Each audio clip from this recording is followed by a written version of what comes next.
The increasing number of active shooter incidents is forcing communities to engage in a new level of preparedness. Tonight, in a special report, ABC 17's Taylor Petras went to 4 different trainings in just 2 weeks. She has a look at how Mid-Missouri churches, schools, and law enforcement are preparing.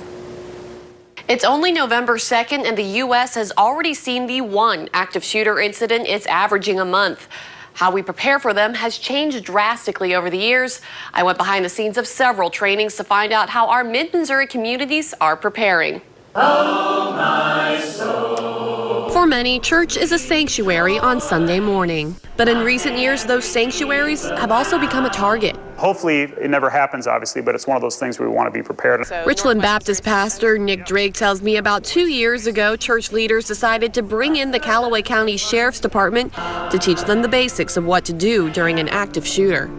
They now lock every door to the church during the service. You always think if a shooter comes, you should just, take cover or run, but, actually one of the things they will teach you is start throwing things at them. Grab a hymnal and chuck it. This is a drill. This is a drill. Churches aren't the only places taking safety precautions. Smart run, guys. Come on. The drills are fast. We describe it as an unorganized fire drill. And the training is intense. Move!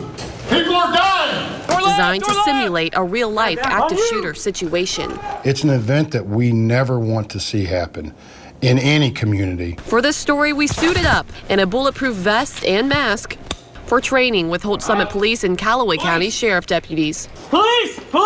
We're not waiting for a SWAT team. When that first officer gets that call and he arrives on scene, he's coming in. He or she's coming in without backup. Holt Summit Assistant Chief Shannon Jeffries tells me he's had more schools, churches, and even businesses coming to him for training. It's probably just because of today's day and age and having more active shooter events across the country. A lot of people are starting to prepare themselves better. Right now, the U.S. is averaging nearly 14 active shooter incidents each year, killing more than 600 people and injuring 800 more since 2000. More than a quarter of those incidents happening in the past 3 years. What made you want to have your church go through some type of training like this? There is the combination of just the awareness that it could happen, that we need to be prepared, but also the people that have gone through it and have seen how beneficial it is. But the tactics are changing. We used to teach lockdowns, where you just literally lock down in your room, you pull the shades and you hid in a corner, and that's just not the right thing. The thing you should do most is get out. Some tell me the hide and run, hide, fight is outdated. If I was to hide under this table over here, is that doing any good? We know that active shooters are looking for victims of opportunity. While others say hiding and locking down is still a good first start. You've got to do something first. And your first thing is to get behind something that's safe and secure. But all agree you need to run or get away from the danger as quick as possible.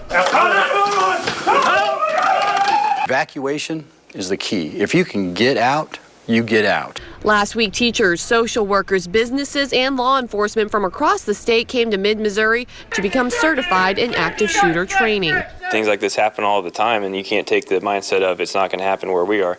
You have to be ready for anything.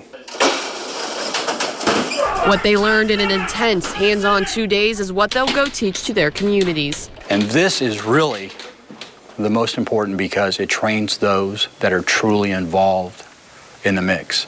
Pastor Drake tells me he knows of other churches that take even more safety precautions. There's definitely more we could do. We could definitely be more prepared, or there's probably more things we could do to kind of be ready if something were to happen, or even to take precautions.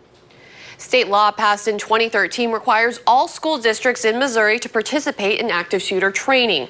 That training is included in the district's budgets. To see more of the different trainings and drills, you can log on to our website, abc17news.com, for a Web Extra video.